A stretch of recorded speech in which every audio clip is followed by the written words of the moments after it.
नमस्कार, मेरा नाम प्रोफेसर आर.एस. खंगारोत है।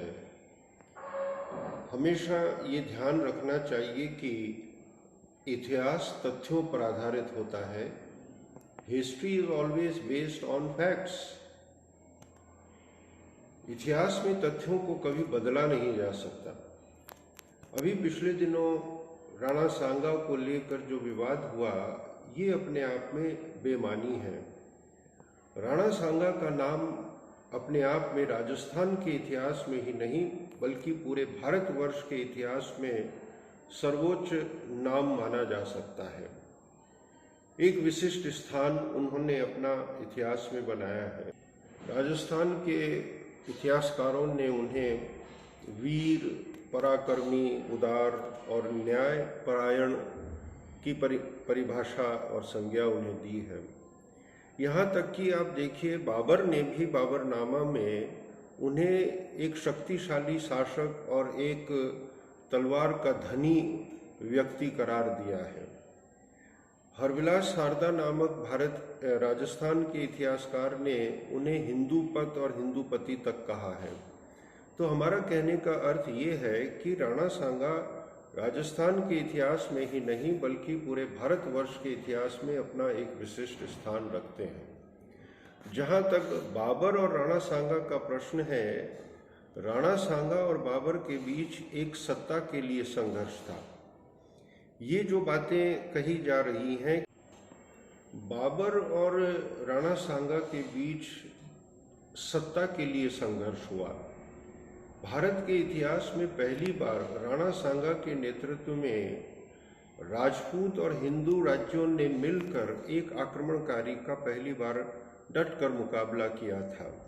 इसमें पहली बार राणा सांगा के साथ मारवाड़, चंदेरी, मेड़ता, सिरोही, डूंगरपुर, सलूम्बर, सादरी, गोगुंदा ऐसे कई रियासतों के राजाओं ने मिलकर राणा सांगा के नेतृत्व में एक आक्रमणकारी का और एक इन्वेडर का मुकाबला किया था। तो कहने का अर्थ ये है कि बाबर को राणा सांगा की आवश्यकता थी, राणा सांगा को बाबर की आवश्यकता नहीं थी। राणा सांगा ने इब्राहिम लोदी को 2 बार पराजित किया और इसमें कोई शक नहीं कि राणा सांगा ने ये पूरी कोशिश की थी कि बाबर जैसे आक्रमणकारी को भारत पर आक्रमण करने से रोका जाए और उसका मुकाबला किया। खानवा का जब युद्ध हुआ, उस खानवा के युद्ध में राजपूत रियासतों के साथ लड़ने वालों में केवल राजपूत सिपाही और सैनिक ही नहीं थे, उसमें अन्य सभी जातियों के, अन्य धर्मों के लोग भी उसमें सम्मिलित हुए। और इसका अर्थ यही हुआ कि हरविलास शारदा जैसे इतिहासकारों ने राणा सांगा को हिंदूपत और हिंदूपति की संज्ञा भी दी है। तो कहने का हमारा अर्थ ये है कि इतिहास जब तथ्यों पर आधारित होता है तो तथ्यों को बदला नहीं जाना चाहिए। अब समस्या ये है कि ये विवाद कहाँ से शुरू होता है।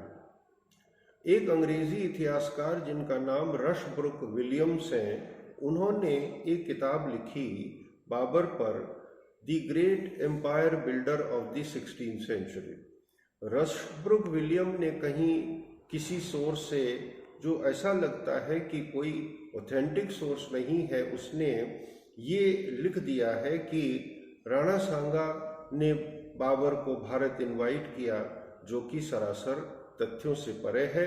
तथ्य बिल्कुल गलत है और इसमें कहीं भी इस बात को माना नहीं जा सकता कि राणा सांगा ने कभी भी किसी भी प्रकार से बाबर को भारत पर आक्रमण करने के लिए आमंत्रित किया हो। जैसा मैंने कहा, राणा सांगा को बाबर की आवश्यकता नहीं थी, बाबर को संभव है कि राणा सांगा की आवश्यकता रही हो। तो इसलिए ये इस तरह की बातें करना, मैं ये सोचता हूँ कि इतिहास के साथ खिलवाड़ है। राणा सांगा का जो राजस्थान के इतिहास में एक श्रेष्ठ स्थान रहा है, उसको किसी भी तरीके से नज़रअंदाज नहीं किया जा सकता।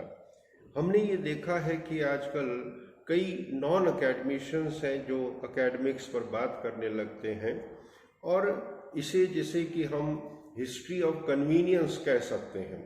हिस्ट्री कन्वीनियंस के हिसाब से नहीं लिखी जाती, इतिहास को कन्वीनियंस के हिसाब से नहीं लिखा जाता। इतिहास हमेशा तथ्यों पर आधारित होता है और तथ्यों को कभी भी बदलना, मैं ये सोचता हूँ कि कोई भी यदि ये करता है तो ये इतिहास के साथ खिलवाड़ है और मानव जाति के साथ ये एक धोखा है और ये एक बड़ा पाप है।